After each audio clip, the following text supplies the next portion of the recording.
guys, Brickwall Productions here, and today we're going to be taking a look at 75267 Mandalorian Battle Pack. And this is going to be my first set review here on the Brickwall Productions channel, so I'm really excited to start doing that. And this set has 102 pieces, and it's rated for ages 6 and up. Since this is a battle pack, I think it's fitting that we start with the minifigures. So let's get into that. So there are 4 minifigures in this battle pack. On the left we have a blue Mandalorian with the blue helmet and the dark gray outfit. And then next is the green helmet and the dark blue outfit. Next is the orange helmet and the brown outfit. And then the sand blue outfit with the gray helmet. And they're all very unique and they're all quite colorful, which is different than what we see in the Mandalorian TV show. But all of these characters do come with stud shooters, which I really don't like. They're just kind of big and clunky, but they do add a lot of playability.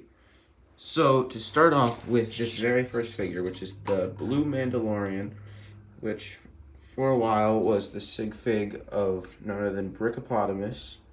He has this nice helmet with some purple painting on it or something. Some kind of detail on there, which looks really nice. Gray torso and pants with some nice blue detailing on him. And he also comes with this olive green cape, which is the thinner style cape, which is also on the Mandalorian figure. As I said, he does come with this handheld stud shooter, which I don't really like. And right now I have his rangefinder antenna on him. Underneath the helmet, you have black head. That is the same for the other 3 Mandalorians in this set, so I really don't need to take off their helmets. And that's really all I have to say for this front of the figure. I'll show all of the back of the figures together after I get the rest of these done. Next up is the green Mandalorian female. She also has this handheld stud shooter. And her pants, I really like them because it's not symmetrical. She's got this left side over here is more tucked to the side, and this right side, her left, is more prominent towards us. So I just like the asymmetry there. She has her dark green torso piece with some nice green Beskar detailing, and also she has the rangefinder antenna, and a green helmet with some blue and silver printing on it. Get you a better look at that. So that looks really nice. She also has the thin cape, this time in dark brown. Next up is the brown Mandalorian, also known as BB Bricks. And I'd say this is probably my least favorite Mandalorian in this set due to the lack of leg printing. It just looks really bare. And compared to every other figure in this set, this one is just very under-detailed on the legs. Also, he does have a dark gray torso piece with some brown Beskar printing, with a little yellow thing in the middle, and stud shooter, rangefinder antenna, and his helmet I do really like. You see he's got those little ear-looking things on there. Those are very similar to Captain Rex's helmet, and this guy wasn't inspired by Captain Rex's helmet, but Captain Rex took that symbol from the Mandalorians. Not took it, but he used it on his helmet. So I think that's a really cool thing that goes back to Captain Rex and the early Mandalorians. This guy also has the brown cape. It's a thin style.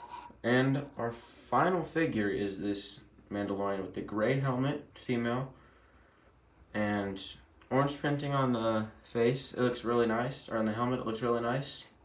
A little bit of scratch detailing on the top of the helmet. Same stud shooter, same rangefinder, but this figure has sand blue arms and legs and the tan torso piece. So all of these figures are very unique from each other. They don't really look too similar other than the helmet mold. This one, I really like her, and this is the only one in the set that comes with the black skinny cape, so that's another thing that makes her unique, and I really like that. So now I'm going to go ahead and show you the backs of all these figures. So here are the four minifigures from behind, and you can't really see much because of their capes, so I'll remove those. Okay, so their capes are off now, and you can see Lego didn't skip out on any of the detailing on the back. All these back prints look very similar because their armor was probably made by the same armorer and used the same molds for plates, but that just is expected with the Mandalorian Creed.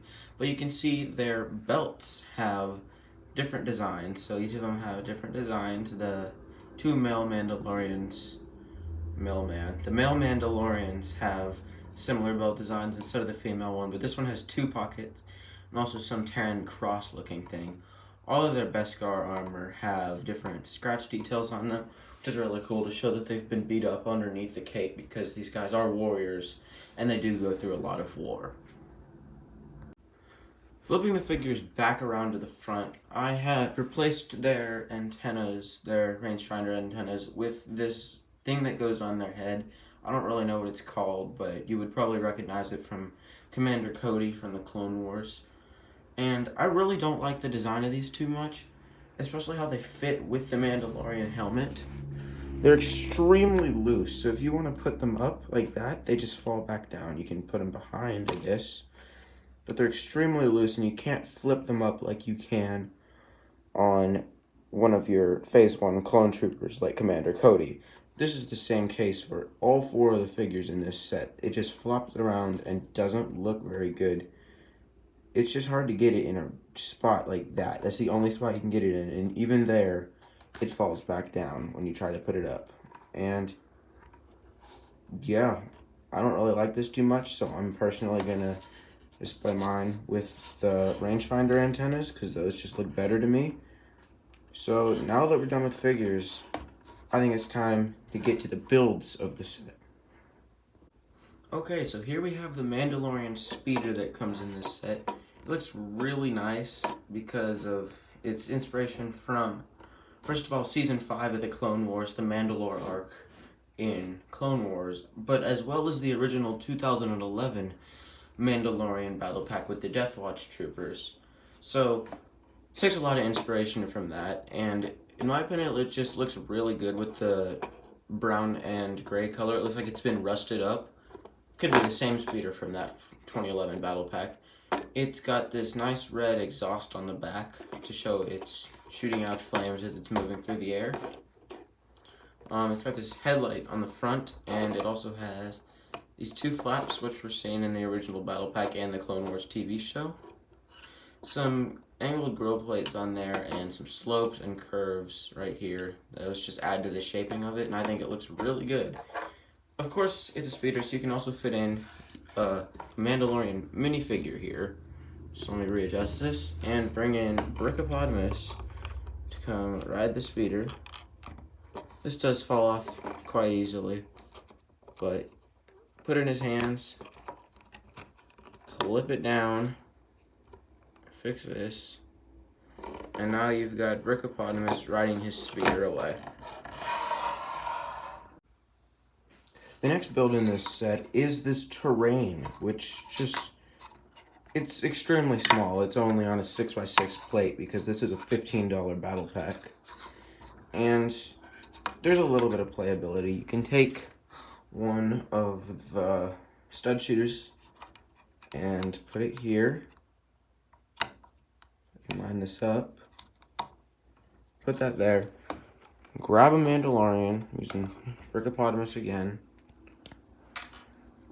Grab a Mandalorian, stick his arms up, and pretend he's manning the turret, which is a really nice look. You can probably incorporate this into some sort of larger mock, or if you get a bunch of this set, which I don't really recommend because there's only one of this figure in the world, and it's like this is a character and not just a trooper.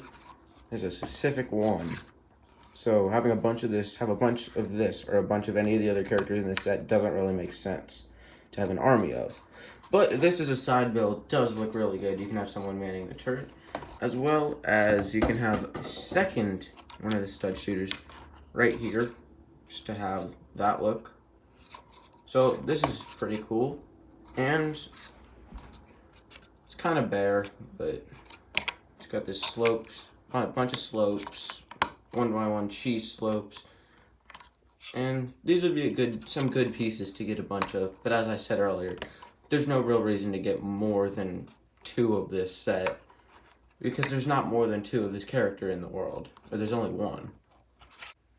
But now that we're done with this, I think it's time to take an overall look and just talk about some of the stuff about this set.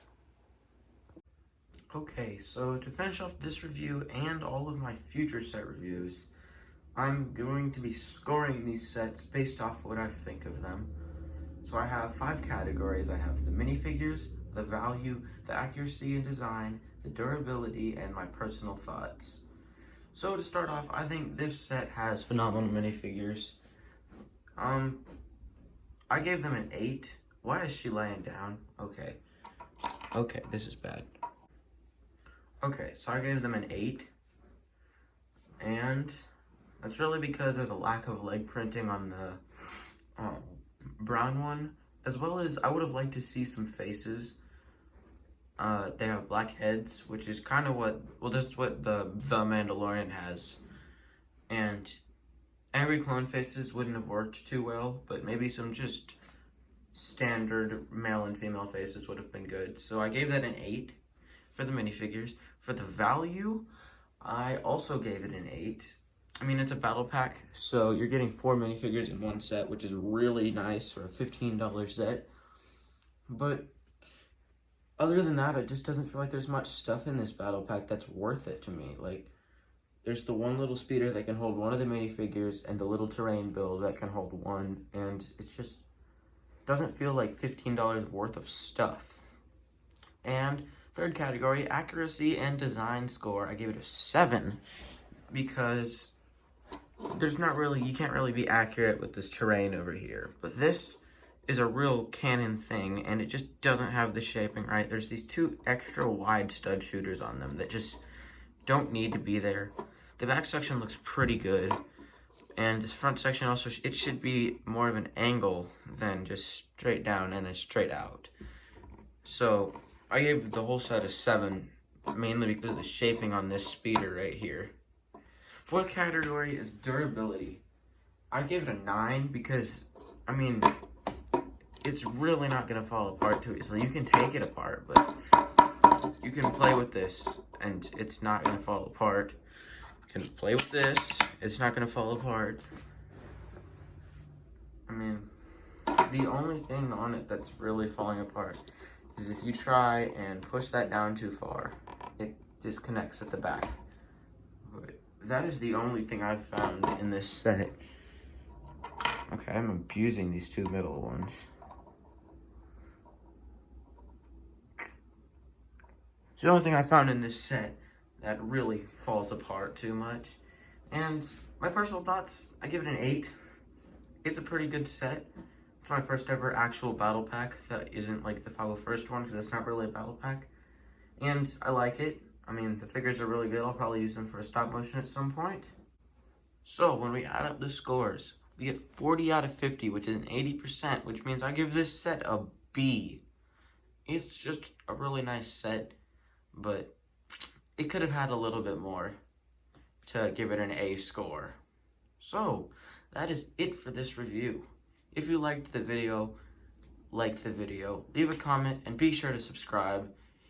And also check out my Instagram, where I post really things that I get and things that I do, as well as my Discord server, which I haven't really promoted very much, but it's a fun place to talk to me. It's easier than YouTube comments.